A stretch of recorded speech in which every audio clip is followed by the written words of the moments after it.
robot so that it can be controlled by people with intellectual disabilities. She carried that work out with David Brown. So over to Maria.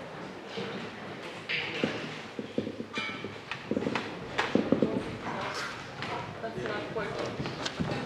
It's working? Hello? So it's better with the microphone? Okay. They said they don't have a presentation ready. We will have to wait a bit.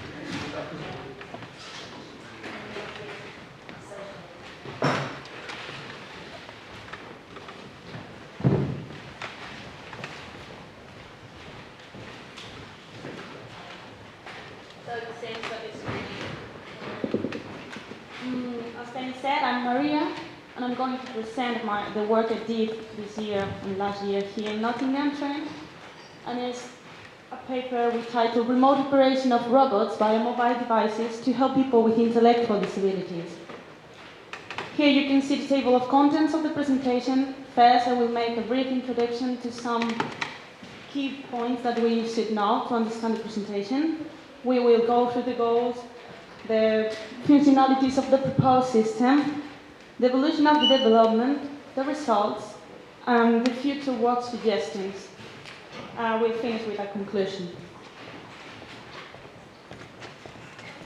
First, it is very important to know these two key concepts: intellectual disability and assistive technology. Intellectual disability is the term that is being used by most international organizations in most countries, even though here in the UK it's considered equal to learning disability. So, as the Health Department of the UK says, an intellectual disability is an impaired social functioning that produces a reduced ability to understand new or complex information that is produced before adulthood and that causes a lasting effect on development. To help those people with intellectual disabilities, we can use assistive technologies that are a product or service used to increase, maintain or improve the functional capabilities of a person with a disability. The two assistive technologies we have been used for this project are mobile devices such as tablet PCs and robotics. The advantages of mobile devices are that they can be carried everywhere, so they can be used in multiple contexts, not just in school, also at home, for instance, and they are mainstream technology that creates a sensation of social acceptance that some other more showy and uncool devices can create. So the other assistive technology we've been using are robotics. The main advantages is that they increase engagement, as has been proven in previous studies by Standen, Penny, and Jessica Roscoe, that is going to show it later on. And they are technology that is predictable and reliable, so they are perceived as minimally threatening by the students who are using it. And they are a mainstream technology that tends to hold the interest of the users more than some traditional methods in the classroom. This is the robot we've been using. It is called Now, and is manufactured by Aldebaran Robotics in France. It's 57 centimeters tall, and it has 25 degrees of freedom, which means that it can move in a human-like way. It has multiple tactile sensors in the head, arms, feet. It has several microphones and speakers, 2 cameras, and is fully programmable, which makes that the programmer can make the robot do whatever he wants. And the toy-like appearance of this robot was considered like ideal for this kind of project because it's going to be used with children mainly. The problem that we had is that robotics and mobile devices need to be adapted for their use within special education. And meanwhile, mobile devices are really relatively easy to use. Robotics require some specific skills and knowledge that usually educators don't possess. So we had 2 possible solutions. We could develop a program of training for those educators with all the associated cost, or we could develop some tools that allow educators to use robotics without having to receive any training. And we decided to follow the second path. So our two main goals were to develop an application for mobile devices that enables the use of the robot now by people with special educational needs and their educators. And the second goal was to demonstrate how this application works by means of the robot now. For this, we had to develop some specific modules for that robot.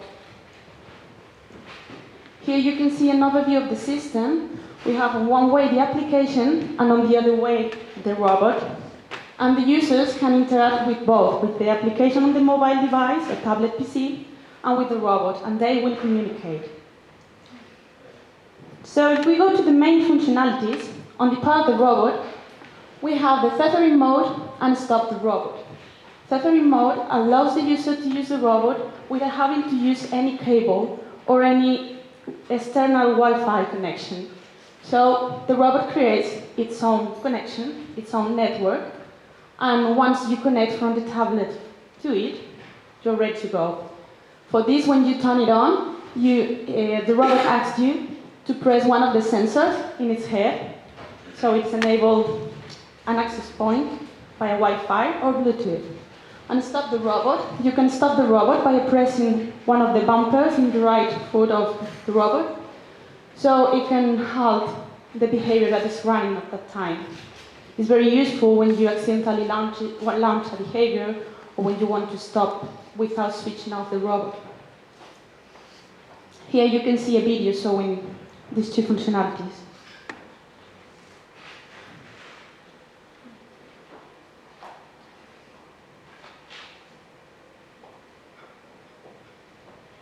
Do we have sound?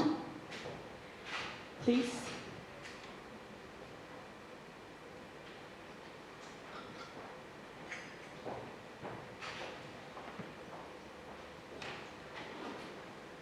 Well, in this moment the robot is telling the user that he can enable tethering mode by pressing one of the sensors, and is telling him the internet address that the user has to write down in the application to connect correctly to the robot.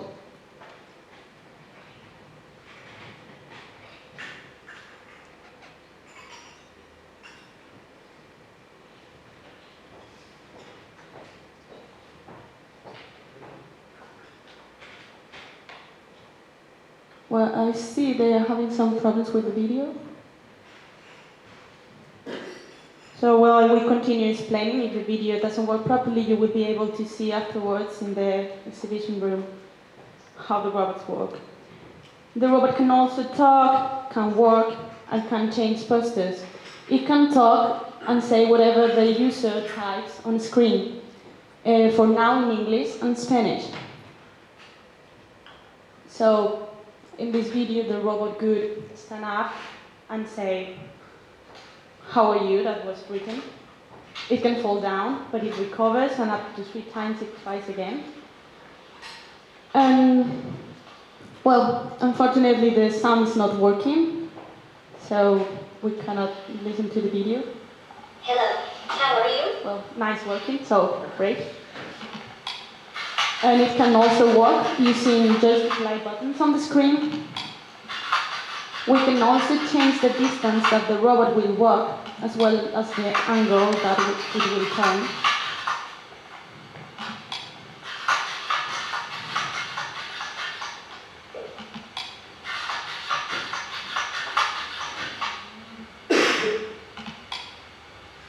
Now in settings, the distance is being changed, and also the angle, so the robot can move less.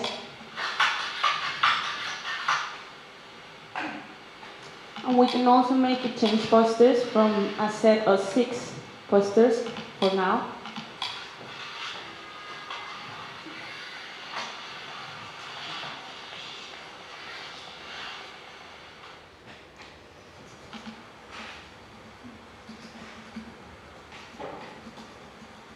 Well, we are seeing again the talk, but I will go to the next functionality as we will run out of time.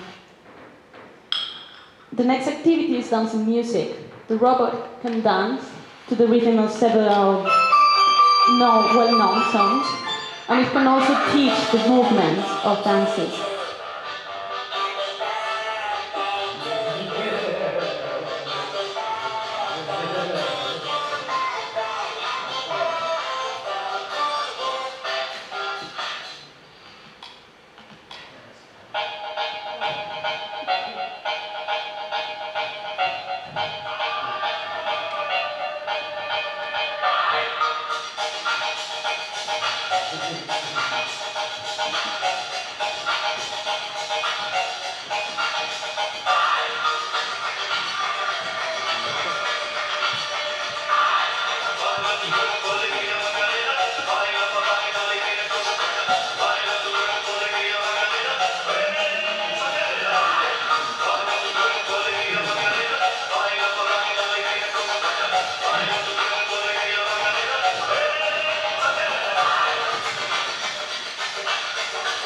For now we can dance 4 different dances and teach you the movements of the head, shoulders, knees and toes dance, which we are going to see now.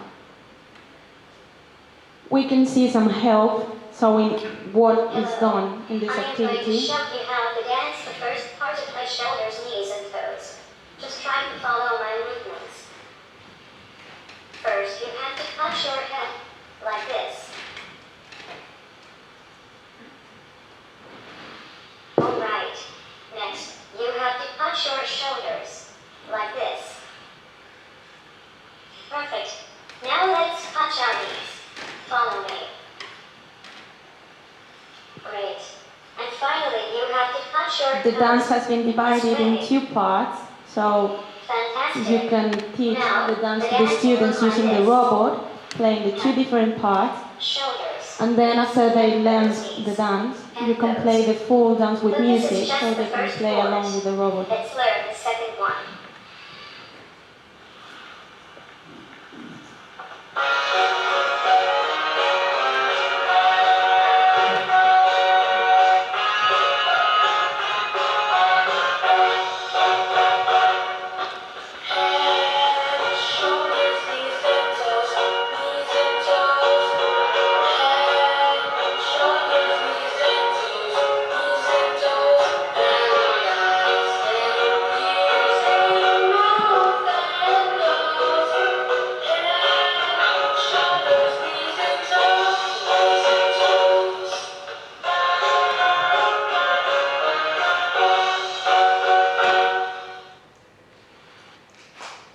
In the next activity, we have the Simon Says game, which is the well-known game in which the robot plays the role of Simon, which we are not going to see in the video as is really similar to the talk function, and the cause and effect, in which the educator can choose between 2 or 3 buttons to show on the screen, and they will appear on the screen without any label or image.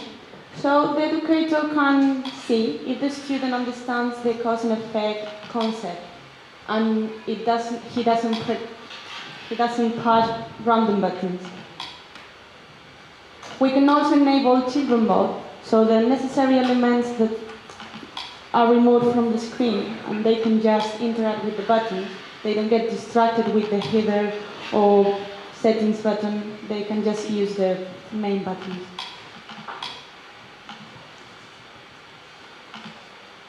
As you can see, if you try to choose more than 3, you receive a message saying that you have to choose between 2 and 3, and the same if you try to choose less than 2 or 3.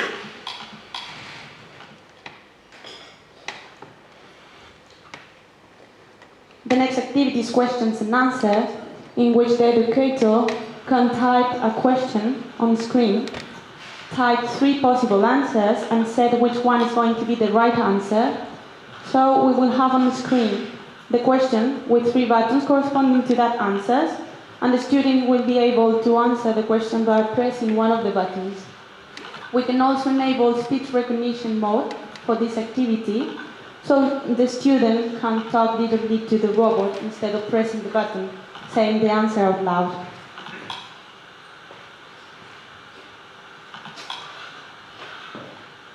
Yellow. This is not the right answer. Come on, try again. When a right answer is chosen, White and blue. he plays also a Yes. reward that can be selected in Answer is settings. right. Well done.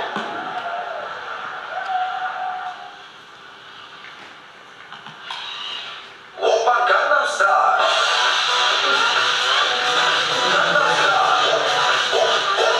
And you can see in the help menu that is explained why the reward is played and how the activity works.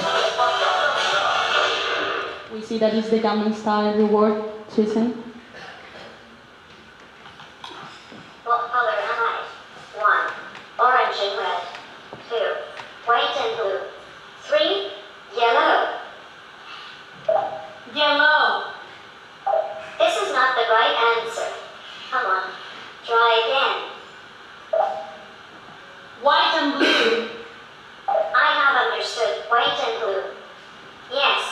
Your answer is right. Well done.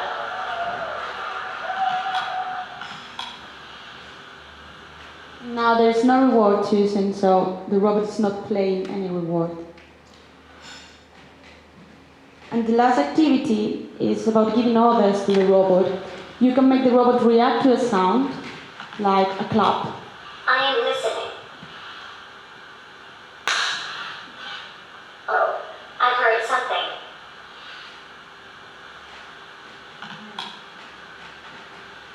You can also make it play a reward after the sound. I am listening. Now it's happy birthday. Oh, I've heard something.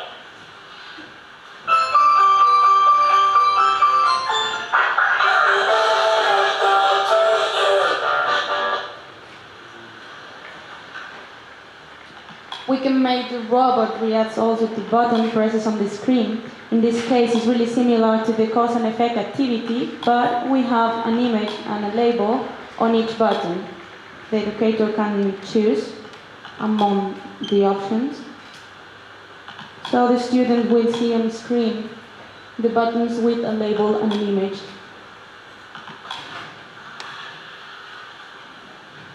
Hello, what do you want me to do? The video has Crouch. gone I have understood. Forward. Crouch. so we wasn't able to see the What buttons. must And now it's reacting to voice commands.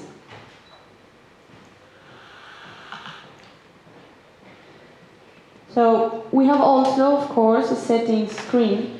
So the user can choose the network address of the robot to connect to different robots, can set up the volume of the robot, can send the robot to rest so the genes don't overheat, can enable or disable children mode depending on the activity, can set the security distance within the robot will stop if it detects an obstacle, and can change the angle and the angle to turn and the distance to walk, as we said before.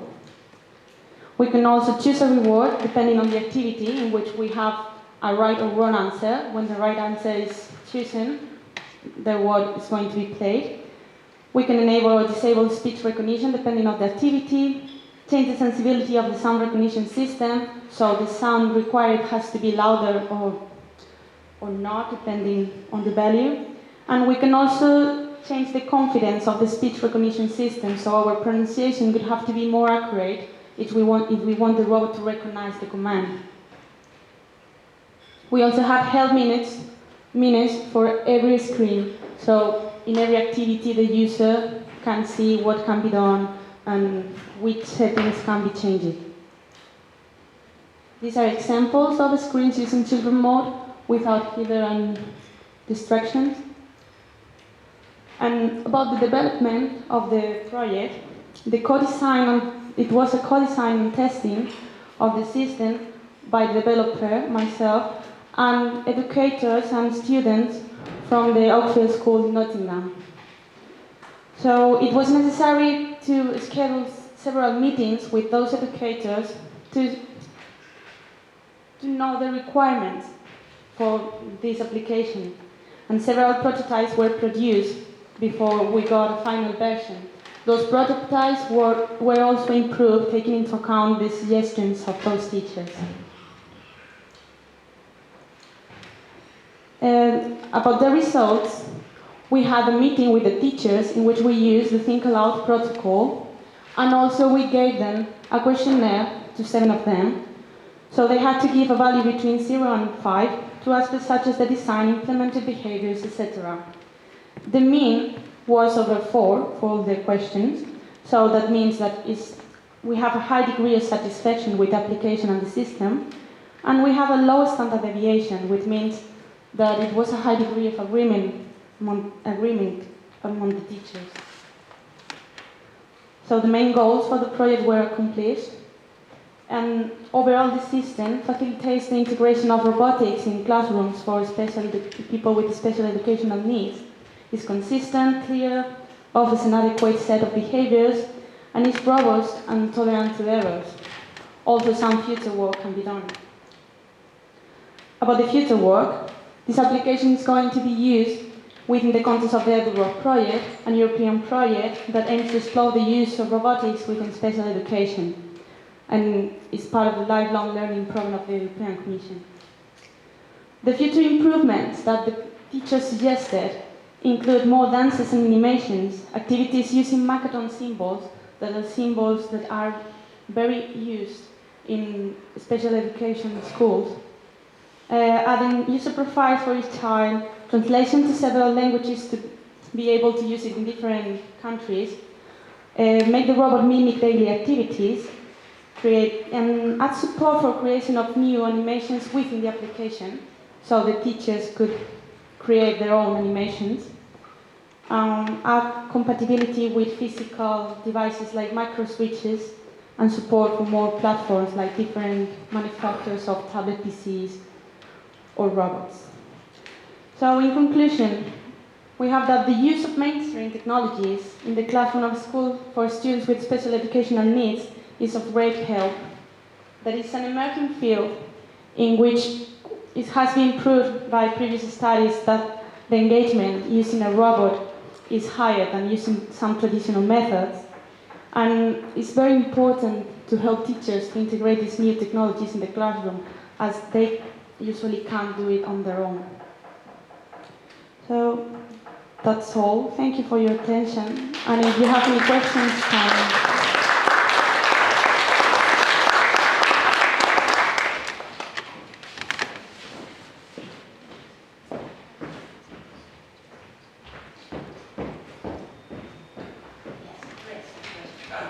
Yes, sir. Thank you for that. My question is about the now robot and its role in research. Every time I hear any, and there aren't many around, but whenever you hear about research with robotics, it's always this robot. So first part of the question is there any other robot out there that people can use? Partly because I do have concerns about this obviously male, obviously muscular, obviously stereotypical creature, and we know that robots can have personality without having face. You go right back to R2D2 or D2 in Star Wars, and we know that it doesn't have to look like a typical human being. Is it the only option? no, it's not. It's clearly not the only option. Indeed, the application has been designed in a way that can be used with robots such as Lego Mindstorms or Arduino. The thing is that we have now robot, we have already been using it for a while, so we decided to first integrate it, and then the application will be extended in the near future for its use with different robots. That will be within the EduRob project. Can I just ask a question? Because you've got lots and lots of different options in taking this forward. Will the teachers, do they find it difficult to think of things to use the robot for in the classroom? Indeed, they have too many suggestions. It was the thing that we had to think about a range that we could implement in the time we had, but there were many suggestions, and also the students helped it, and they also gave their own suggestions. So the only thing is that we need time to implement them. Question with that. I was just wondering, with the suggestions that you came up with at the end, the suggestions from the teachers, do you know, will you be feeding those back to the people who manufacture it, example, accommodate more input methods in the future, will they be prepared to do that? Yeah, well, the thing is that we need time to do it, but it's possible. It's clearly possible. So, yes. Okay, Maria, thank you very much for that very clear presentation. We've got another question. Michael. I like you. I enjoy it. Thank you very much. Can I just ask one question? I mean, obviously cost is an issue, and it's been great, there's such a the research has been going on, but it doesn't live in the school, it goes out, comes to the university and comes out. So at the moment, it's great, it's a piece of research. The cost is going to be an issue. If we think this is great, this should be being used in school, we've then got to have something that's affordable. Yes, that's why we want to implement the possibility of using different robots, cheaper options that already exist. Okay, thanks very much. And we'll move on to the next speaker. Are you okay with all this stuff? Thank you. At the same time that... Thank you. At the same time that Maria was doing her project, Jess Roscoe, who she's already referred to, was also doing a project with the robot, but didn't have the advantage of the technology that Maria had been creating. So Jess is now going to tell you about her project, which is really trying to see how the robot could be used to enhance the learning of the pupils with intellectual disabilities.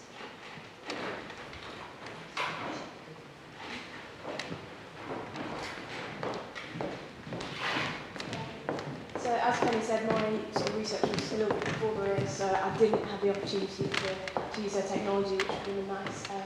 But I will sort of talk you through what I got up to really.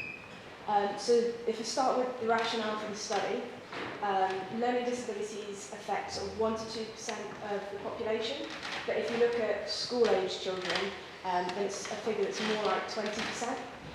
So it really is something worth considering. And these children can have difficulties in sort of interacting with education, and for example, they can have delays in intellectual and social functioning. There can be communication barriers as well as language barriers. They can need high levels of support with activities of daily living, and by that I mean things like brushing your teeth, getting dressed in the morning. They may have additional sensory or physical disabilities, complex health needs, or mental health difficulties. Again, things that can sort of interrupt the interaction with gaining education. And they can have challenging behaviours, which can be difficult in a school setting. In terms of the rationale for this study from a robotics point of view, there's actually been not that much research done using the now humanoid robot, which Maria's sort of introduced quite well, with children with learning disabilities. The research that does exist, a lot of it's in a project called the Ask Now initiative, and that's the Autism Solution for Kids initiative. So pretty much all of the research that exists with Now concentrates on children with autistic spectrum disorders, which is great, but actually children with autism have different needs and requirements to children with intellectual disabilities or learning disabilities, even though there is a degree of overlap, obviously. The research which does exist has actually been very promising.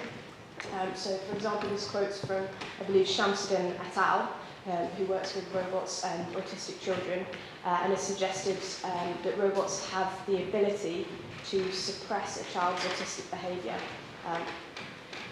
Also, in terms of the rationale for the study, it's an opportunity to bypass the need for assistive technology.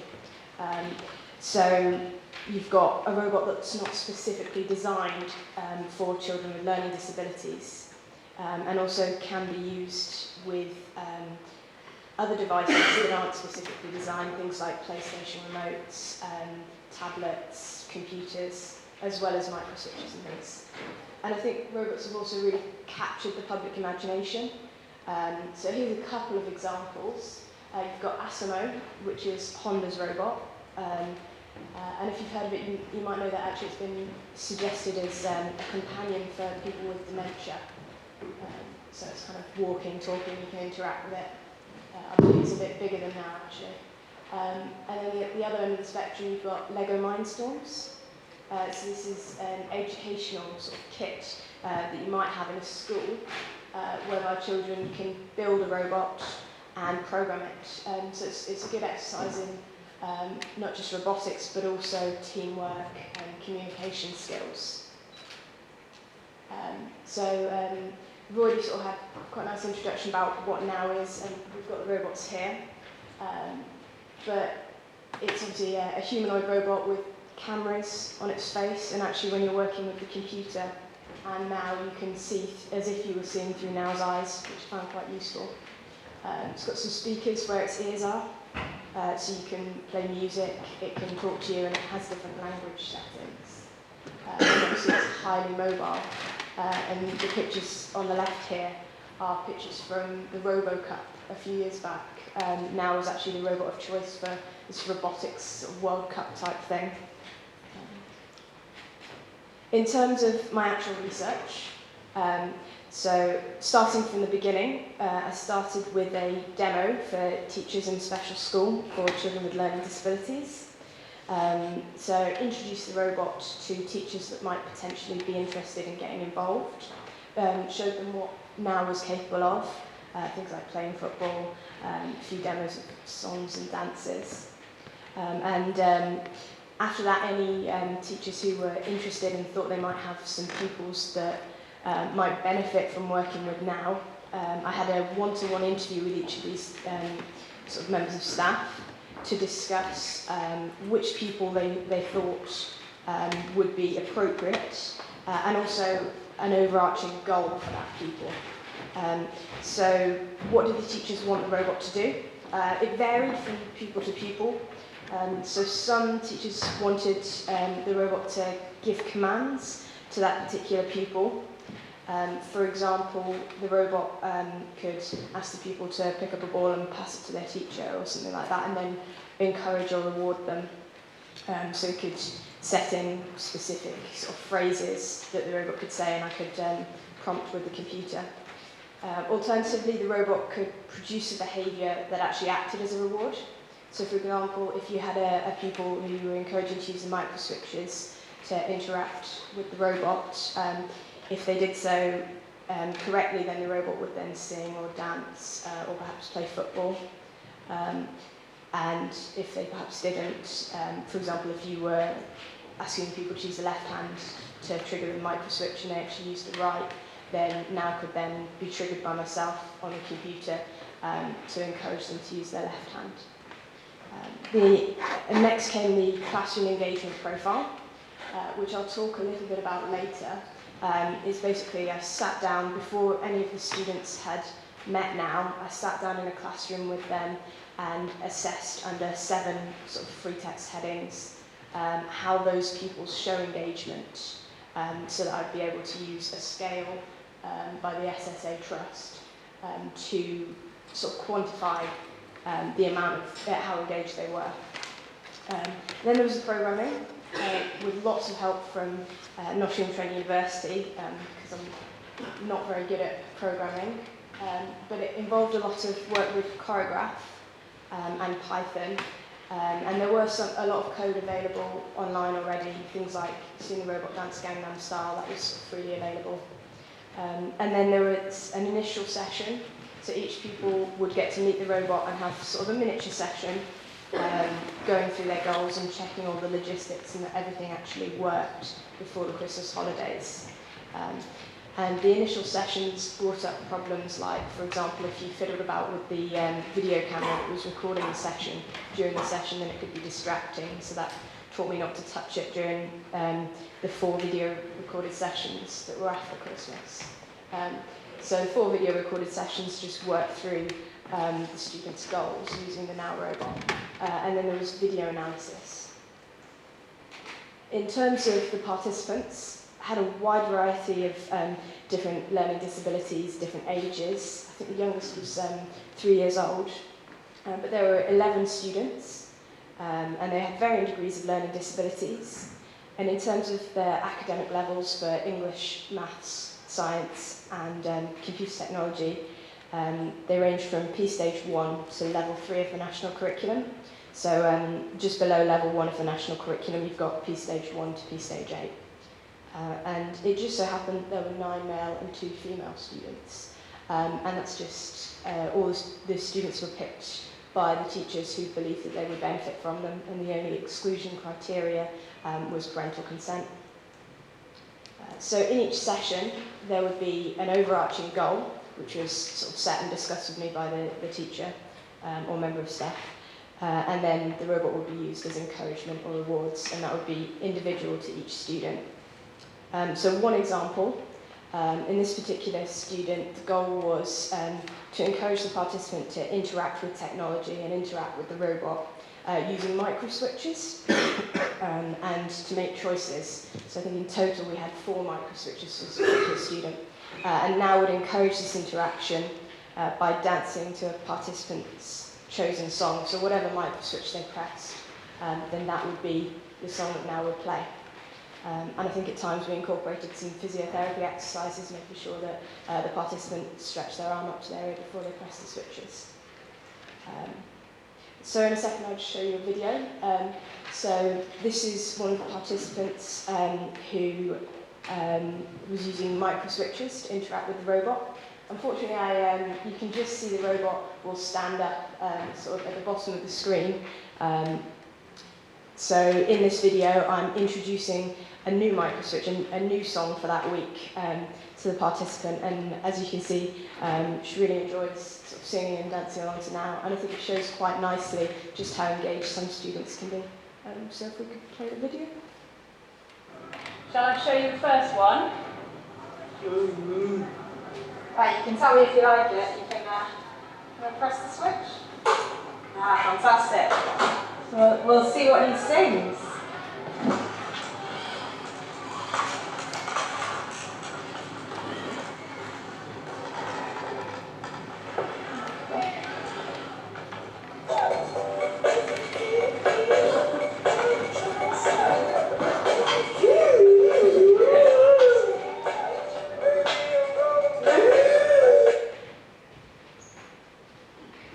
So each week we actually had song requests, so the next week would definitely be a song that the participants liked. So, another example, using a different input device, is sort of a joystick. So the goal in this case was to teach the participant to use a joystick, just a normal gamer's joystick, to control the Now robot. And this knowledge would then hopefully help him to use a motorised wheelchair, and then obviously enable increased independence. And I think it highlights quite nicely just how many input devices you can use with Now, obviously with the programming help. So things like microswitches I use with almost every student, the voice recognition software, which is limited and difficult, but it is there, tablets, joysticks, games controllers. So back to the SSA Trust engagement profile. I wanted to sort of get an idea before the pupils were even introduced to the robot, how they show their engagement, just so that I could sort of quantify it with a scale. So you've got 7 free text headings, and I would write about how each student showed engagement, whether that's verbally, non-verbally, through body language and things like that. And this is a profile that's adapted for this use. And it comes along with this scale. So it's the same 7 free text headings, but this time you sort of put a number towards the level of engagement. And engagement is suggested in several studies to be the single best predictor of successful learning. So it allows teachers to focus on the child's engagement, and then it was used originally to create personalised learning pathways. So it's sort of a teacher's tool, which I've adapted for use in this study. And then the SSA Trust engagement scale, I would fill out in the first and last sessions with the robot, so I could see whether the engagement had increased or decreased or stayed the same. In terms of the video analysis, we used a software called ObsWin. So you'd upload the video into ObsWin and then use it to create statistics for goal achievements, assistance, and duration of engagement. So goal achievement was a pre-discussed goal, and it would just be I would click every time on the video that goal was achieved. Assistance required could be verbal assistance or sort of physically sort of passing the mic switch and things like that. And then duration of engagement was based quite heavily on eye gaze from the video and how much attention that people was giving to the robot, which actually was quite difficult when you look at sort of the intra-rater reliability. The reliability was a lot higher if the pupil sort of sat in front of the robot and interacted with it always in the view of the camera, whereas some pupils would sort of run around all around the room quite excited, and therefore it would be quite difficult to quantify their engagement. In terms of the findings, significantly more engagement when working with the robot than working without, and that's based on the SSA Trust Engagement Scale, which I used the profile to help me with. There was a 10% increase in engagement using the video analysis. There was a small decrease in assistance required by the pupils. I believe it was 0.02%, so it really was tiny. And a small decrease in pupil attainment of goals throughout the study, which was 0.01%, so really tiny figures there. I think it's actually easier to consider the results from a graph. So you can see here the goal achievement did decrease from session to session, and the assistance did decrease as well. And it might be that because pupils were being given less assistance in the last session, they were achieving less, or it might actually be because of the nature of the study, the goals that we were giving to the pupils were getting gradually more difficult. So for example, at the start with a student, you might be starting with 1 microswitch in session 1, but by session 3 or 4 might be using 2 or 3 microswitches. So obviously the tasks got more difficult. I think this graph also shows there's quite a clear change in engagement from the first session to the last session, and significantly more engagement shown in session with the robot as compared to the classroom. So in conclusion, there's a higher level of engagement associated with the use of a now humanoid robot, but the rating scale is potentially open to bias. I obviously knew when I was filling out the rating scale that I was in the classroom or I was in the robot section, so it wasn't possible to blind. The video analysis showed high levels of engagement. These did not decline over time, which suggests that the novelty factor of working with a robot had not waned for at least the duration of the study. But I think because the duration of the study wasn't actually particularly long, a more longitudinal study and certainly a larger study would be warranted. And I'd like to thank Oakfield School. I really enjoyed doing the project there. Are there any questions?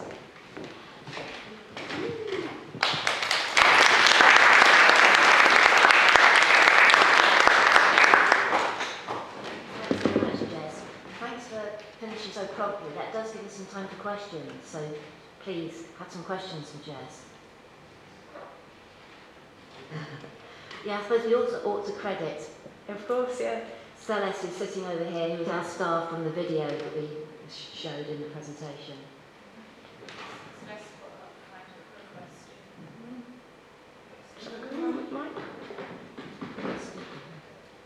Do you want Jess to come over?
pupils would be sort of taken to a different room.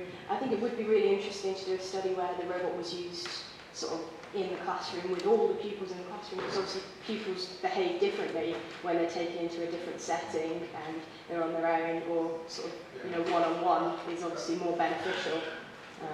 But I certainly really wanted to do some research whereby the robot was used, you know, in a maths class or in an English class. I think it would be really useful.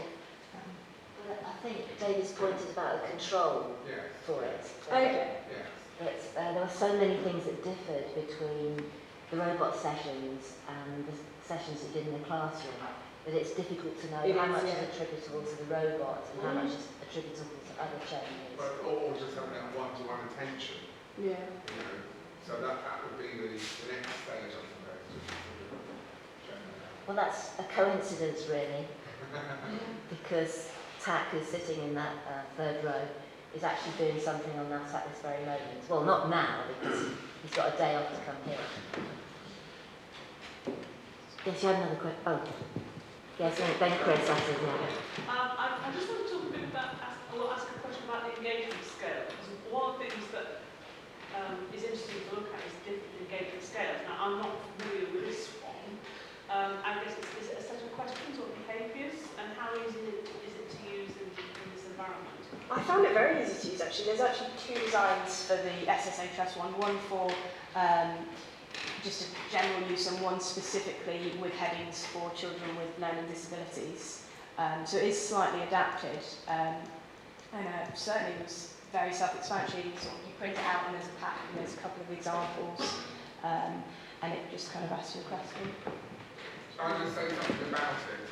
It came from a project funded by the Department of Education to particularly look at people with very complex needs in terms of engagement. And Baron Carpenter and others worked on this scale. So it's all freely downloadable. You can just go and put in SSAT engagement on Google or something, and all of it will be there. But we certainly, just in general, in terms of teaching, found it very useful with youngsters who have very complex things, to get them to that point. Are they engaged? How do we know? So, so that's what it is. It was a national project. It's just interesting how this sort of things could be used in more mainstream settings as well, I think, in terms of, what do we think engagement is in different classrooms, and how transferable is this to that environment? That's the question I was thinking of. Yes, and the previous slide actually shows you some sort of text that you could then consider whether it's, well, you'd look for things that were relevant to your particular pupil. So the descriptors can be changed or can be selected so that it could be used to match your particular, the person you're working with. So it's fairly flexible for a whole wide range of learning objectives and learners. Chris, do you have a question? Yeah, I'm just interested, with all research involving new technology, it's really hard to filter out the novelty effect. And I wondered if, and the research I'd love to see is when we can actually get these, as David said, entities living in schools. Because if I think back to the first wave of robots in schools, because I'm that old, 30 years ago, when we had the robot, the giant smartie in the brick, I can't remember the name of that. And once those were cheap enough to go to schools, they were very engaging, believe it or not, although they were abstract shapes. But the first thing that kids did, and this happened in every school I went to as a advisory teacher, was to give them names, give them personalities, and dress them up. And what I'd love to see is the next phase, when these things start living in schools and become different rather than all off the shelf and the same. But do you have any feel about how much is novelty factor, how much is... The novelty factor thing is something that I did consider, and to be perfectly honest, I wasn't 100% sure that there was a significant novelty factor in this particular school, because I know a lot of pupils had seen the robot quite a bit before, because Joe Hedgecock had done a project with the robot the year before, so the robot had been in and around the school, and I thought it would be a good idea to do the initial session so that the children would see the robot before. But I do think that there's bound to be some form of novelty factor, and the only way around that is to do quite a long-term study, obviously with time being limited. But I don't think it was a significant novelty factor, but then again, that's not based on very much, just a sort of experience. Sorry? You worked on it. And they did, yeah, was it with Joe? And in fact, if you looked closely at the picture of Michael in the presentation, you didn't watch closely enough, did you? So Maria, did you have a question? I just wanted to ask, how did you use the engagement scale? So, was it twice per student, one using the robots and Yeah. one? Yeah. So in the classroom, I completed the profile, and the actual statistics were based upon the scale from at the beginning and at the end. So each student had the scale completed twice and the profile completed once. So. Thank you. Okay, Jess, thank you very much. That's very good.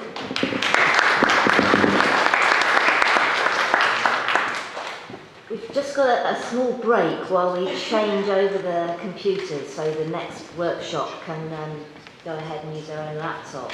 And if there are any speakers for this afternoon session in this with us, can I just make a plea that you take your presentation to Tom at end of lunchtime for this afternoon?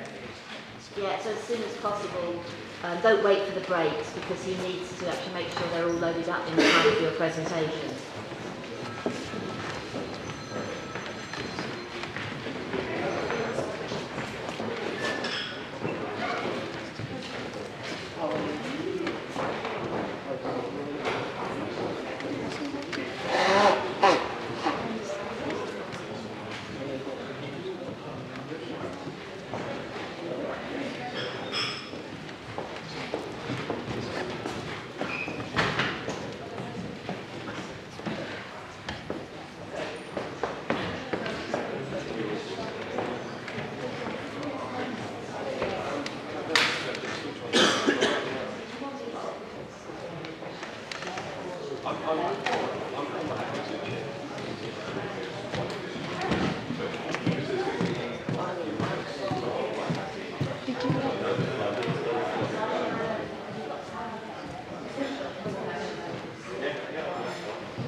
but they're only tiny little puffs. And